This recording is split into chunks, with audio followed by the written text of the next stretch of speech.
அனைவருக்கும் வணக்கம். அண்மையில் கோவை கொடிசியா மைதானத்தில் மத்திய நிதி அமைச்சர் நிர்மலா சீதாராமன் தொழில் முனைவோர்களுடன் ஆலோசனை நடத்தினார். கோவை தெற்கு சட்டமன்ற உறுப்பினர் வானதி ஸ்ரீனிவாசனும் உடன் இருந்தார்.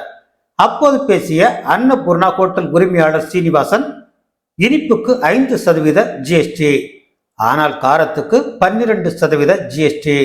இந்த முரண்பாடுகளை களையணும். அதே போல பன்னுக்கு ஜிஎஸ்டி இல்லை, ஆனா அதுக்கு உள்ளே வைக்கிற கிரீமுக்கு 18% ஜிஎஸ்டி. இதனால கிரீமை மட்டும் கொண்டு வா, நானே பன்னுக்குள்ள வச்சுக்கிறேன்னு வாடிக்கையாளருங்க சொல்றாங்க.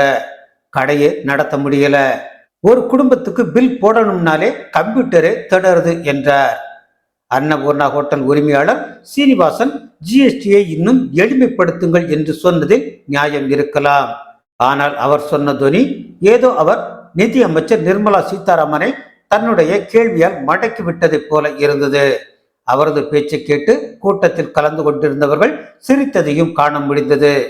பிறகு கேட்கவா வேண்டும். இந்த வீடியோ சமூக வலைத்தளங்களில் வைரலானது. ஊறுகாய் மாமியை ஊறுகாய் போட்டுவிட்டார் அன்னபூர்ணா சீனிவாசன் என நக்கல் கருத்துக்கள் கூலிவான்களிடமிருந்து வந்து விழுந்தன. இதற்கிடையில் அன்னபூர்ணா ஹோட்டல் உரிமையாளர் சீனிவாசன் நிதி அமைச்சர் நிர்மலா சீதாராமனை சந்தித்து, நான் எந்த கட்சியையும் சேர்ந்தவர் அல்ல, தயவு செய்து என்னை மன்னித்து விடுங்கள் என்று சொன்னதாக செய்திகள் வெளியாகின. அதே போல அந்த காட்சிகள் அடங்கிய வீடியோவும் வைரலாகியது. இதனையடுத்து அன்னபூர்ணா ஹோட்டல் உரிமையாளர் சீனிவாசனை பாஜகவினர் மிரட்டி மன்னிப்பு கேட்க வைத்ததாக காங்கிரஸ் உள்ளிட்ட எதிர்கட்சியினர் வரிந்து கட்டினர். இந்த நிலையில் சர்வதேச அரசியல் குறித்த படிப்புக்காக லண்டனில் தங்கியிருக்கும் தமிழக பாஜக தலைவர் அண்ணாமலை வெளியிட்டுள்ள அறிக்கையில், நிதி அமைச்சர் நிர்மலா சீதாராமனுடன் அன்னபூர்ணா உரிமையாளர் சீனிவாசன் பேசிய தனிப்பட்ட உரையாடல் வீடியோ வெளியானதற்கு மன்னிப்பு கோருகிறேன். வீடியோ வெளியிட்டதற்காக ஹோட்டல் உரிமையாளரிடம் வருத்தம் தெரிவித்தேன். சீனிவாசன் தமிழக வணிக சமூகத்தின் தூணாக இருக்கிறார்.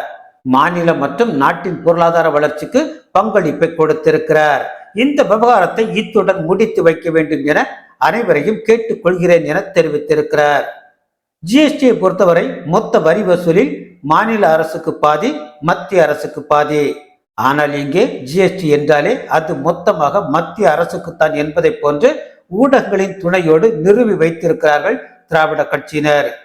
ஆக பாஜக எந்த ஒரு பந்தினை போட்டாலும் அதனை மடை மாற்றி தங்களுக்கு சாதகமாக பயன்படுத்திக் கொள்ளும் சாதுரியம் அவர்களுக்கு உண்டு. இதனை புரிந்து கொண்டு அரசியல் செய்தால் மட்டுமே பாஜகவால் இங்கு நிலைத்து நிற்க முடியும்.